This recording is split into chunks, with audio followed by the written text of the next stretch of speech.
যে কোনো ক্যারেক্টারের মধ্যে তাকে ওনাকে ঢুকে যেতে আর বেশি সময় নিতে হয় না।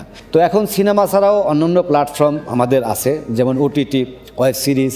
তুমি তো জানো না যে আমি তোমাকে কতটা ভালোবাসি, পাগলের মতো ভালোবাসি আমি তোমাকে। আমার স্বপ্ন আমি একটা শোকেসের মধ্যে তোমাকে সাজিয়ে রাখবো, আমি সারাক্ষণ তোমাকে দেখবো।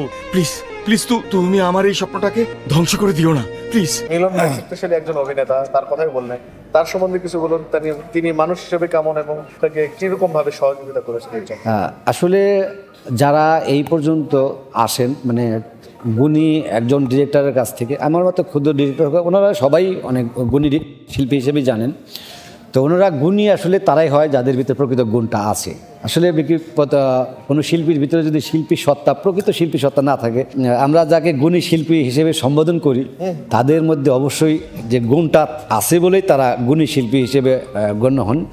তো সেই শিল্পী, প্রপার শিল্পী সত্তাটা ওনার ভিতরে আমি পেয়েছি। শুধু ওনার ভিতরে না, আমি সবাইকেই, যারা আছেন এবং যাদের ভিতরে প্রকৃত শিল্পী সত্তা আছে এবং যারা প্রকৃত শিল্পী হওয়ার যোগ্য, তারাই কিন্তু আজকে লাইমলাইটে চলে আসে। আর যাদের ভিতরে শিল্পী সত্তা নেই বা প্রকৃত শিল্পীর মর্মস্থ নেই, তারা কিন্তু আসে সব করে পেছনেই থাকে।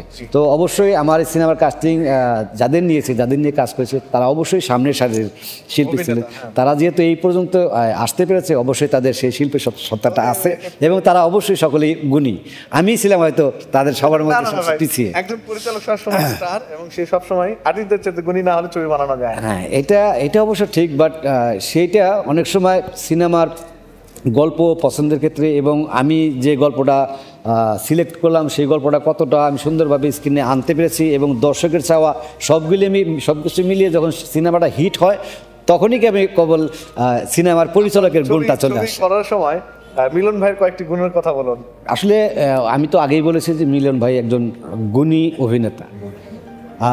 উনি একটা জিনিস আমার কাছে সবচেয়ে বেশি ভালো লেগেছে, যে কোনো ক্যারেক্টারের মধ্যে ওনাকে ঢুকে যেতে আর বেশি সময় নিতে হয় না। আমি গল্পের আগে কি আছে, সে তার গল্পের বর্তমান যে সিনটা আমরা বা যে দৃশ্যটা আমরা শ্যুট করছি, তার অবস্থান এবং আগে পরে কি হয়েছে, জাস্ট এটা বোঝানোর পরেই উনি পুরো গল্পের ভিতরে ঢুকে যেতে পারেন খুবই সহজেই।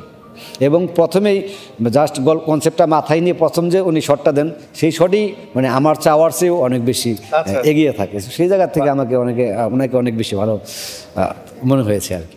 তো বর্তমান চলচ্চিত্রের যে অবস্থা এবং আপনার ভবিষ্যৎ পরিকল্পনা, দুটো মিলিয়ে আসলে ভবিষ্যৎ পরিকল্পনার কারী একমাত্র সৃষ্টিকর্তা, উনিই ভালো জানেন প্রত্যেকটা মানুষের ভবিষ্যৎ কী হবে।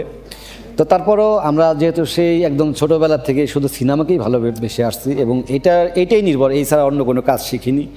তো এখন সিনেমা ছাড়াও অন্যান্য প্ল্যাটফর্ম আমাদের আছে, যেমন ওটিটি, ওয়েব সিরিজ, এরপর হচ্ছে আপনার নাটক, বিভিন্ন প্ল্যাটফর্ম আছে। এখন সেখান থেকে আর্ন করার একটা সুযোগ আছে। তো যেহেতু এই কাজটাই শিখেছি, এখন যদি সিনেমার একটা বিশাল অ্যামাউন্টের ব্যাপার, এখানে বিশাল বাজেট লাগে, এখন হুট করে একটা প্রডিউসারও পাওয়া যায় না। একটা সিনেমা করতে গেলে সবাই টার্গেট থাকে, আমি যদি এখন 2 কোটি টাকা সিনেমা বানাই, আমার টার্গেট থাকবো যে 5 কোটি টাকা সিনেমা বানানো যায় কি না। কিন্তু সেই মার্কেটটাও এখন অতটা নাই এখন, যে কারণে কিন্তু আমাদের তো বাঁচতে হবে, আমরা তো মানে অন্য কিছু করার যেহেতু সুযোগ নাই, সেই বয়সটাও এখন নেই। তো যে কারণে এখন যেহেতু ওটিটি আছে, আমার একটা ইউটিউব চ্যানেল আছে, যে আপনারা হয়তো অনেকেই জানেন যে জসিমউদ্দিন জাকির নামে আমার একটা ইউটিউব চ্যানেল আছে, যেটা সাবস্ক্রাইবারও 2.7 মিলিয়ন প্লাস। তো সেখান থেকেও একটা রেভিনিউ আসে। তো আমি ইউটিউবের জন্য টুকটাক নাটক বানাচ্ছি, যদিও সেগুলো মানে আমি ডিরেকশন দিচ্ছি না, কারণ আমি ডিরেকশন দিতে গেলে আমার অনেক বড় বাজেট নিয়ে কাজ করার অভ্যাস, যে কারণে আমি সেই জায়গায় হয়তো সেই বাজেটটা নাটকে দিতে পারবো না। যে কারণে ছোটো ভাই ব্রাদার আছে যারা কাজ শিখতে চায় বা নতুন শিখছে, তাদের দিয়ে কাজ করি, আমার ইউটিউব চ্যানেলে আপলোড করে বেঁচে থাকার ব্যবস্থাটা করছি আর কি, অর্থাৎ মিডিয়ার সাথে রিলেটেড আছে। তুমি এখানে আসছো, কাউকে বলে আসবে না, সবাই তো তোমাকে খুঁজছে।